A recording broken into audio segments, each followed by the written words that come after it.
Hey guys, it's the Big Outside MTB again. In today's video, we are going to be building up my dad's new Canyon Strive Unlimited e-bike.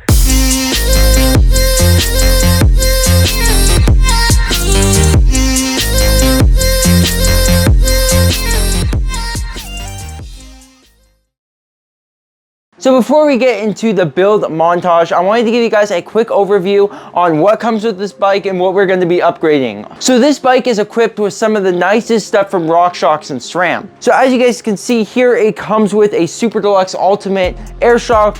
This is actually going to be staying on for this build for now. This might be something he might upgrade later on.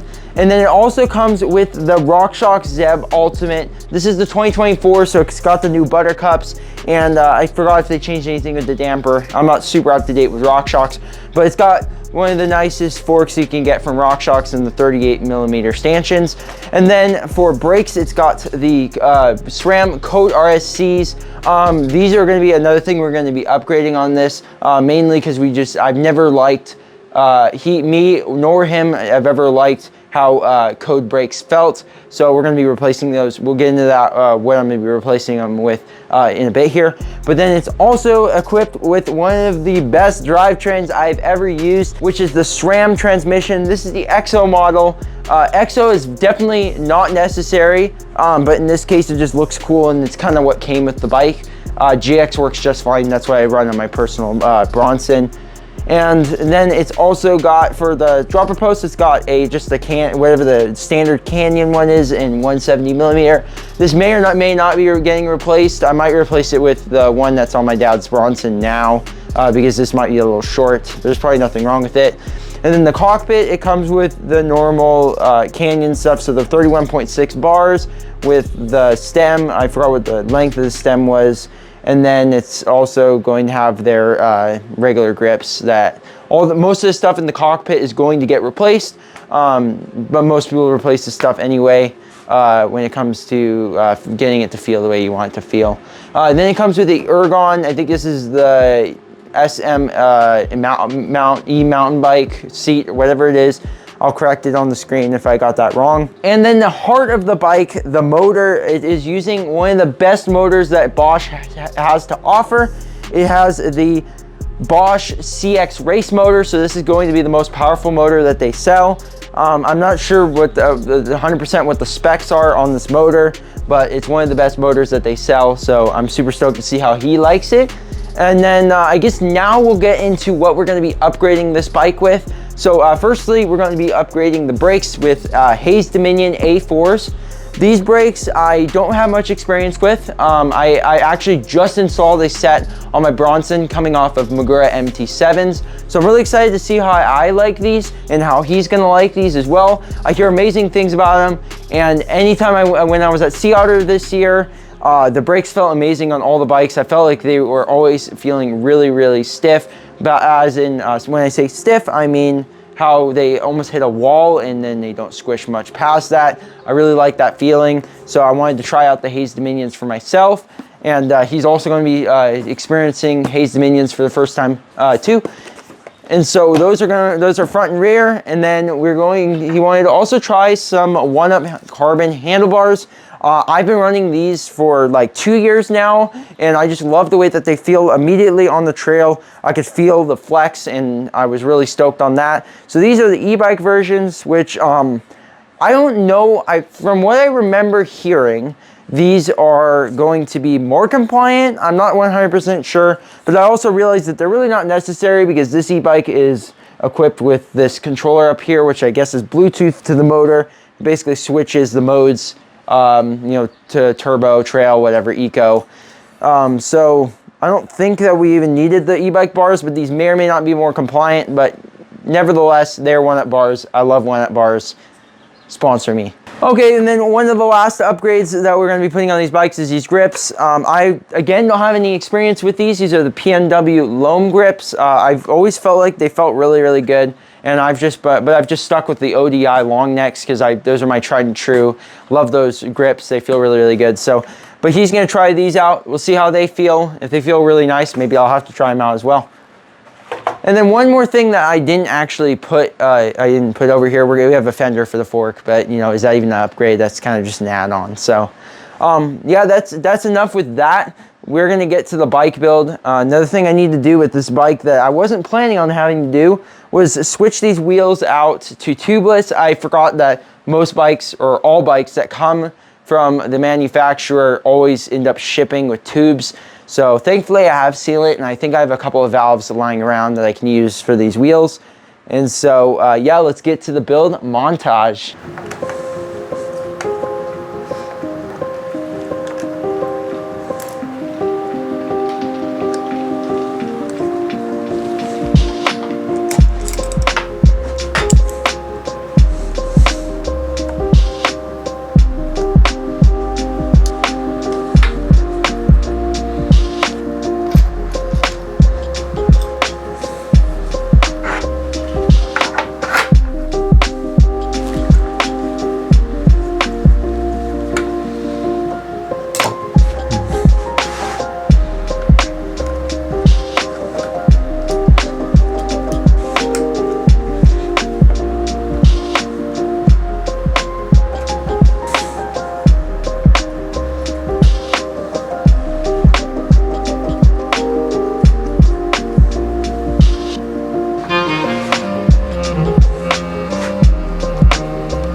Damn, yeah, these kind of do look very similar. What do you guys think? Do you think Hayes took these in for inspiration on making these Dominions?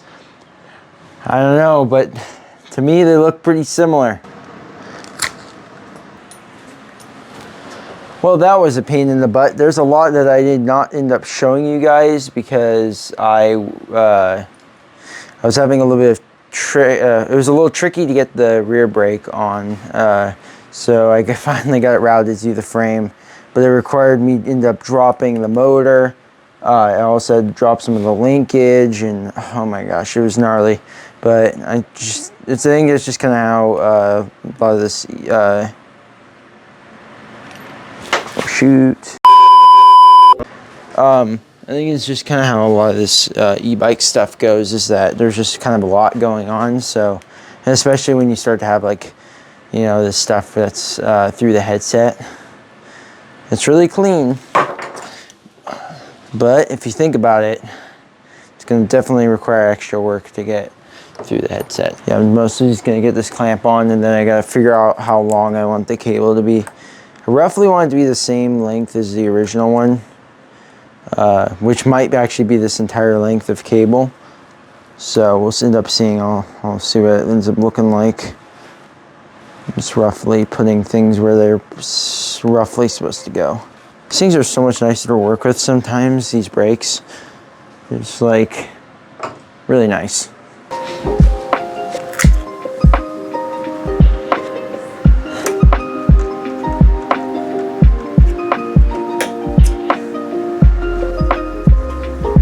Just gonna soak it up. There we go. Okay, up in here. Boom. We can kind of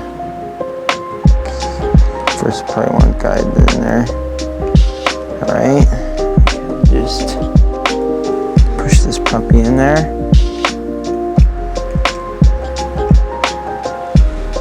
until it's just touching. You take it out, push this guy in here, screw it in, and then we just tighten it with our 8mm. And then that thing will crush itself. The olive will crush. So you want to get this one gets pretty decently tight. I think it was 7 millimeters.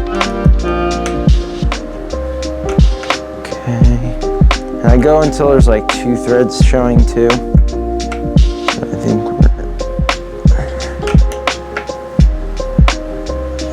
oops, that pushed up.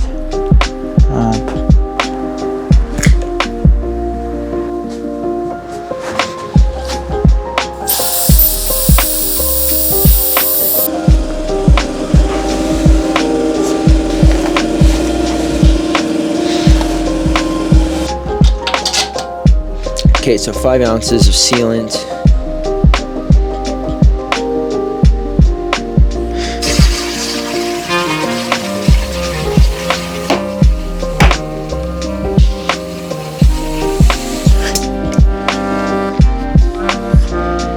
So assuming you guys are watching this video and are either looking to get this bike or already have it on order, a little tip on routing new brakes is a couple of things real quick.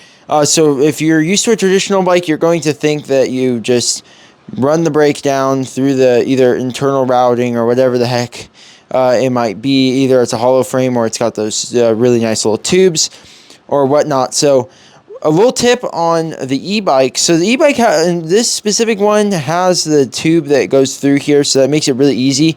Basically, when I say tube, I mean there's an internal tube that the brake hose can go through, which guides it all the way through and makes it really easy to get through the frame. You are going to want to drop the motor.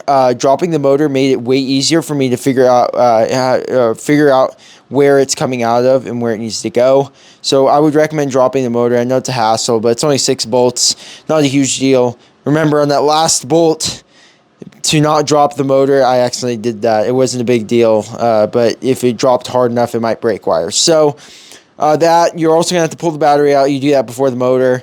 And then another thing you're gonna have to do is you might also be wondering how you're supposed to get this plate off. And this is also going to apply if you're trying to get the battery out. You're going to go basically on the left side of the bike, and you may or may not notice down here there's a screw there. No, don't be mistaken by this one. This one is the motor mount. This one right down here, it is I think it's a T. Let's see what was. It is a T30, and that'll get that this cover off. You press forward because it's got some notches over here, and then that'll basically drop. That's how you get the battery out or want to drop the motor, or if you're routing brakes. Just thought I'd give you guys a couple of tips, because I'm sure that if you guys are watching this video, you guys are at least considering this bike. So yeah, let's get back into the build montage.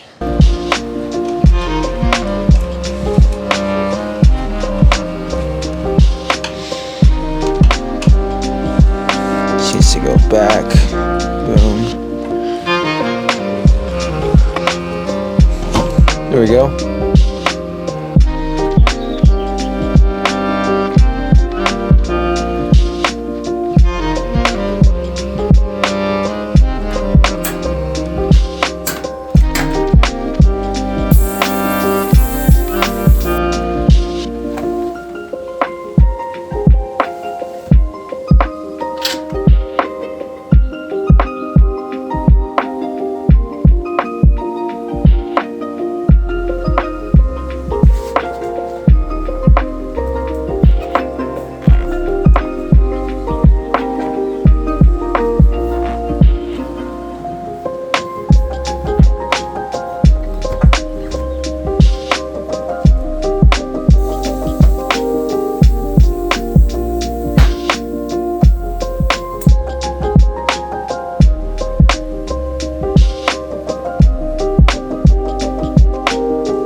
Taking over everyone. Watch me as I overcome.